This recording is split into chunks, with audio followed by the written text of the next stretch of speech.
We're going to be talking about bowel movement frequency in breastfed infants. This topic I ultimately wanted to discuss and kind of pull the research.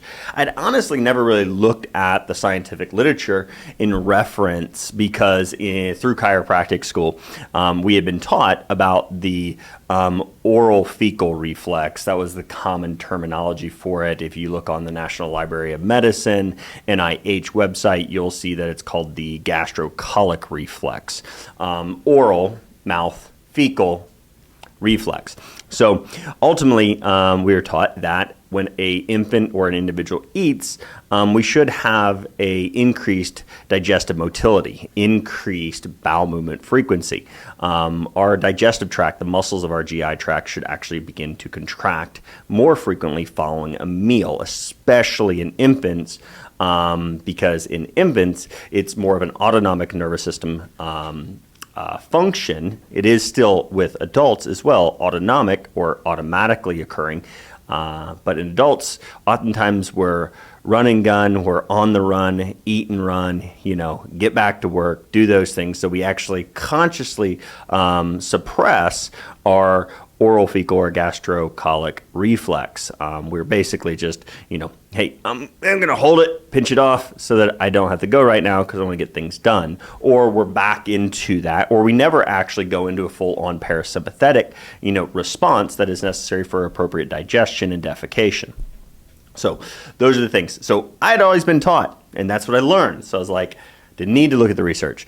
But most recently, a few weeks ago, we actually had a post on Instagram that got a ton of comments on it, and the good, the bad, and the ugly came out. It was quite comical to me.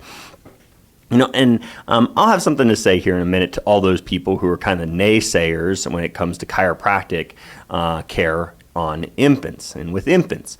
So, we got people out there saying, oh, it's completely normal. I had a lot of the Karens come on the page. If you know what a Karen is, you probably get the joke. But come on the page and basically rail me for adjusting an infant. That was dealing with constipation and not having frequent bowel movements, which were then normalized with a baby. I've had babies crying hysterically through the nights, and parents distraught because their baby is obviously suffering.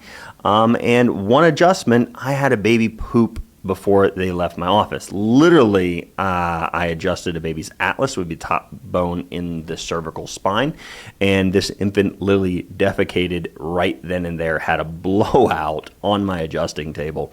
And it was kind of comical that other parents, and this was not the first adjustment that this baby was being adjusted. Obviously, we got parents' permission to do a video of the baby getting adjusted. The baby had been dealing with constipation before, and now that the constipation issue had been resolved, then they could wear the white outfit. So if you go back on our Instagram page, Ashley may know whether it's on our Facebook page as well.